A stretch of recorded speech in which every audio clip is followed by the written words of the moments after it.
ধনতেৰসৰ দিনাখন কোনো কাৰণতে কিনিব নালাগে আপোনালোকে সোণ বা ৰূপ মাত্ৰ 5 টকা দি পেলাই মা লক্ষ্মীৰ এই প্ৰিয় সামগ্ৰীবিধ ঘৰলৈ লৈ আনক স্বয়ং মা লক্ষ্মী আপোনাৰ ঘৰলৈ আহিব আপোনাৰ ঘৰত সদায় বসবাস কৰিব স্বাগতম জনাইছো অন্য এটি নতুন ভিডিঅলৈ পবিত্ৰ ধনতেৰস আহি আছে আৰু এই পবিত্ৰ ধনতেৰসৰ ইতিমধ্যে আপোনালোকে গম পাইছে কি সময় কি তিথি এই পবিত্ৰ ধনতেৰসৰ দিনটোত সকলোৰে মনত এটা প্ৰশ্ন হয় যে সকলোতকৈ দামী বস্তু সোণ বা ৰূপ কিনি আনিলেহে মা লক্ষ্মী ঘৰলৈ আহে বা কৃপা কৰে কিন্তু এইটো কথা সত্য নহয় যাৰ ধন টকা পইচা নাইকিয়া তেওঁলোকেও মা লক্ষ্মীৰ কৃপা লাভ কৰে গতিকে অকল সোণ বা ৰূপ কিনি আনিলে মা লক্ষ্মীৰ কৃপা পায় বুলি কোনো কথা নাই মা লক্ষ্মীৰ এই প্ৰিয় সামগ্ৰীসমূহ যদি আপোনালোকে খুব কম খৰচতে ঘৰলৈ কিনি আনিব পাৰে তেনেহলেও আপোনালোকে মা লক্ষ্মীৰ কৃপা গোটেই বছৰটো লাভ কৰিব মা লক্ষ্মী স্বয়ং আপোনাৰ ঘৰত বিৰাজমান কৰিব আজি সেই ভিডিঅ'টোত অৰ্থাৎ এই ভিডিঅ'টোৰ জৰিয়তে কি বস্তু কিনিব লাগিব কিমান সময়ত কিনিব লাগিব তাৰ বিষয়ে আলোচনা কৰিম যদি ভাল লাগে এটা লাইক কৰি দিব চেনেলটো যদি সাবস্ক্ৰাইব কৰাই নাই সাবস্ক্ৰাইব কৰি কাষতে থকা ঘণ্টাৰ নিচিনা সৰু ছবিটো চুই দিয়াৰ লগতে কমেন্ট বক্সত ওম নমঃ শিৱায় বুলি লিখিবলৈ নাপাহৰিব বা জয় মা লক্ষ্মী বুলি নিশ্চয়কৈ এবাৰ লিখক মা কালিয়ে বেয়া শক্তিসমূহ নাশ কৰে আৰু মা লক্ষ্মীয়ে ঘৰখনলৈ সুখ শান্তি সমৃদ্ধি কঢ়িয়াই আনে সেইকাৰণে দীপাৱলীৰ দুদিন বা কালী পূজাৰ দুদিন আগতে আৰম্ভ হয় ধনতেৰসৰ তিথি আৰু আৰম্ভ হয় ধনতেৰসৰ এই কিনা কটা কৰাৰ সময় পৌৰাণিক কথা বা পৌৰাণিক দিনৰ পৰাই ধনতেৰসৰ তিথিটোত বস্তু কিনা কটাৰ জৰিয়তে মা লক্ষ্মীক আগমন ঘটোৱা সন্তুষ্টি কৰোৱাৰ প্ৰথা চলি আহিছে ধনতেৰসৰ তিথি পৰিছে 18 অক্টোবৰ 2025 শনিবাৰে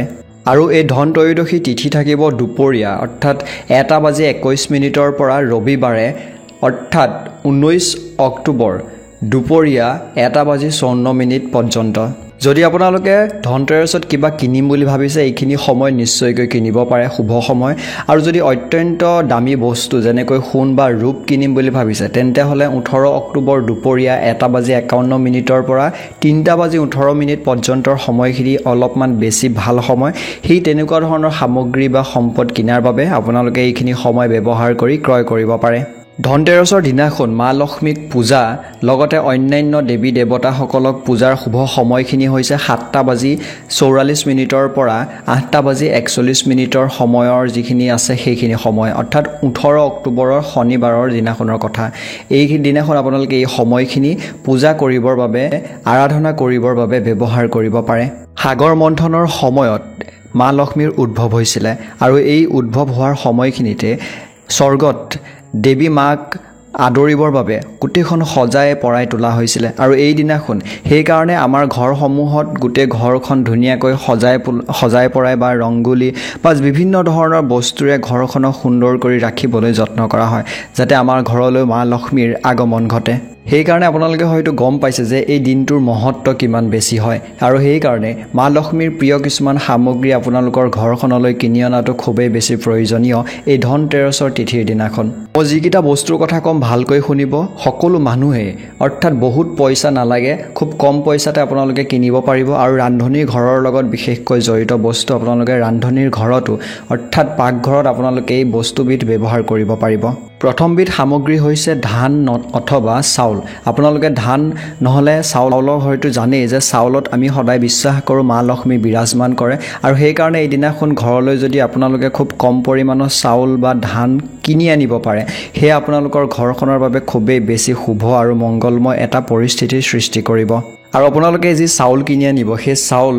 ঘৰলৈ অনাৰ পিছত মা লক্ষ্মীক অৰ্পণ কৰিব লাগিব আৰু যদি পাৰে সেই চাউলৰে আপোনালোকে ক্ষীৰ বনাই যদি মা লক্ষ্মীক অৰ্পণ কৰে বা ভোগ দিয়ে তেন্তে হলে সেই ভোগ বা সেই যি চাউল ব্যৱহাৰ কৰিব সেই আপোনালোকৰ ঘৰখনৰ বাবে খুবেই বেছি এক ভাল প্ৰতিফলন ভাল এক সময়ৰ সৃষ্টি কৰিব আৰু অথবা আপোনালোকে এই দিনাখন কিছুমান শস্য ঘৰলৈ কিনি আনিব পাৰে যেনে ধৰি লওক মাটিমাহ মগুমাহ কিন্তু এটা কথা আপোনালোকে ধ্যান দিব যে সেই যি মাহ আনিব সেয়া যাতে ফলা নাথাকে গোটা মাহ আনিবলৈ যত্ন কৰিব আৰু সেই গোটা মাহ আপোনালোকে আনি পেলাই মা লক্ষ্মীক অৰ্পণ কৰিবলৈ চেষ্টা কৰিব আৰু পাছত সেই আপোনালোকে ব্যৱহাৰো কৰিব পাৰে ঘৰত খোৱা বোৱা কৰিবৰ বাবে কিন্তু যিমান পাৰে কম পৰিমাণে হ'লেও অৰ্থাৎ 10-20 টকা বা তেনেকুৱা পৰিমাণৰ আপোনালোকে সামগ্ৰী আনি পেলাই মা লক্ষ্মীক অৰ্পণ কৰিবলৈ চেষ্টা কৰিব আৰু এই দিনাখন আপোনালোকে গোটা ধনিয়া অনাটো খুব অত্যন্ত ভাল হয় গোটা ধনিয়া আনি পেলাই আপোনালোকে মা লক্ষ্মীক অৰ্পণ কৰিব পাৰে আৰু পাছদিনাখন সেই গোটা ধনিয়া আপোনালোকে অলপ খাবও পাৰে আৰু অলপ আপোনালোকে ৰাখিব পাৰে আৰু অলপ আপোনালোকে কি কৰিব যে ঘৰৰ কোনোবা স্থানত সিঁচি দিব আৰু এইটো বিশ্বাস কৰা হয় যে সেই গোটা ধনিয়া যিমানে লহপহকৈ বাঢ়িব ডাঙৰ হ'ব সিমানে আপোনাৰ ঘৰত ধন সমৃদ্ধি হোৱাৰ বা ধন সম্পত্তি বৃদ্ধি হোৱাৰ এটা সংকেত প্ৰদান কৰিব যিসকলে পাৰে তেওঁলোকে নিশ্চয়কৈ সোণ ৰূপ ক্ৰয় কৰক আৰু যিসকলে নোৱাৰে এইটো ভাবিব নালাগে কেতিয়াও যে তেওঁলোকে জীৱনত মা লক্ষ্মীৰ কৃপা নাপাব আপোনালোকে এইবোৰ সামগ্ৰী ঘৰলৈ আনিব পাৰে এইবিলাকৰ জৰিয়তেও মা লক্ষ্মীৰ কৃপা আপোনালোকে নিশ্চয়কৈ লাভ কৰিব ইয়াৰ পাছত আনিবলগীয়া বস্তুবিধ হৈছে হালধি আপোনালোকে ঘৰলৈ আনিব পাৰে আৰু হালধি মানে আপোনালোকে হয়তো জানে যে হালধীয়া ৰংটো মা লক্ষ্মীৰ প্ৰিয় হয় বা আমি পূজা পাতল কৰোঁতে হালধীয়া ৰঙৰে সেই স্থানটো সজাই তোলোঁ বা ৰঙা কাপোৰে সজাই তোলোঁ গতিকে হালধীয়া ৰং খুবেই বেছি প্ৰিয় হয় বা শুভ হয় গতিকে আপোনালোকে এই দিনাখন হালধি ঘৰলৈ ক্ৰয় কৰি আনিব পাৰে আপোনালোকে সোণ ৰূপৰ বিপৰীতে আপোনালোকে ঘৰলৈ আনিব পাৰে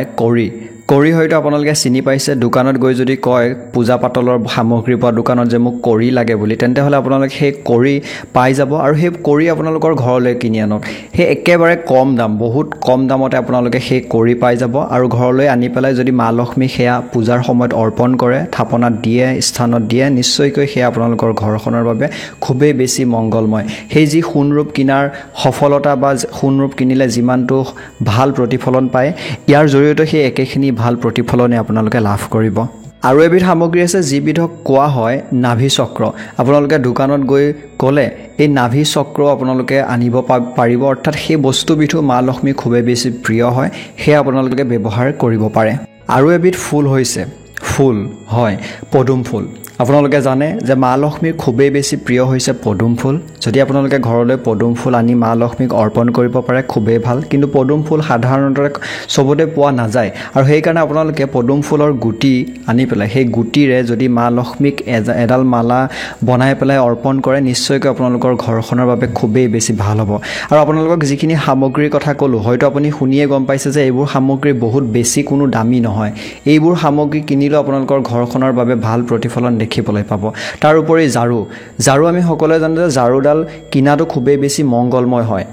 আৰু এই ঝাৰুডাল যদি আপোনালোকে ঘৰলৈ কিনি অনাৰ সময়তে এডাল ৰঙা ৰছীৰে সেই ঝাৰুডালৰ আগত অৰ্থাৎ ধৰা স্থানত বান্ধি থব আৰু এনেকুৱা জেগাত ৰাখিব পূজা শেষ নোহোৱালৈকে য'ত কোনো মানুহৰ ভৰি নপৰে কোনো মানুহৰ বেয়া স্পৰ্শ নপৰে আৰু এইটো কথা আপোনালোকে সদায় ধ্যানত ৰখাটো প্ৰয়োজনীয় যে ঝাৰুডাল কেতিয়াও কোনো কাৰণতে আপোনালোকে বেয়া ব্যৱহাৰ নকৰিব আৰু সেই ঝাৰুডাল সদায় ভাল স্থানত ৰাখিব ঘৰ সৰাৰ পাছত ঘৰ পৰিষ্কাৰ কৰাৰ পাছত সেই ঝাৰুডাল সদায় ভাল স্থানত ৰাখিবলৈ যত্ন কৰিব যাতে কোনো কাৰো ভৰি নালাগে আৰু এবিধ সামগ্ৰী হৈছে যিবিধ মহিলাসকলে সদায় ব্যৱহাৰ কৰে যিসকল বিবাহিত মহিলা তেওঁলোকে আৰু সেয়া হৈছে সেন্দুৰত মা লক্ষ্মী বিৰাজমান কৰে গতিকে সেন্দুৰ এই দিনাখন ঘৰলৈ কিনি অনাটো শুভ আৰু ভাল প্ৰতিফলনৰ সৃষ্টি কৰে প্ৰথমতে আপোনালোকে কিনি অনাৰ পিছত সেই সেন্দুৰ মা লক্ষ্মীৰ আসনত অৰ্পণ কৰিব পূজা ভঙাৰ পাছত পাছদিনাখন আপোনালোকে সেই সেন্দুৰ ব্যৱহাৰ কৰিব পাৰে অত্যন্ত শুভ আৰু ভাল প্ৰতিফলন লাভ কৰিব এইকেইটা আছিলে কেইটামান এনেকুৱা বস্তু যিকেইটা আপোনালোকে খুব সহজতে কম খৰচতে কিনিব পাৰিব গতিকে এই ভিডিঅ'টোৰ উদ্দেশ্য ইমানেই আছিলে যদি ভাল লাগিলে এটা লাইক কৰি দিব চেনেলটো যদি ছাবস্ক্ৰাইব কৰা নাই ছাবস্ক্ৰাইব কৰি কাষতে থকা ঘণ্টাৰ নিচিনা সৰু ছবিটো চুই দিবলৈ নাপাহৰিব ধন্যবাদ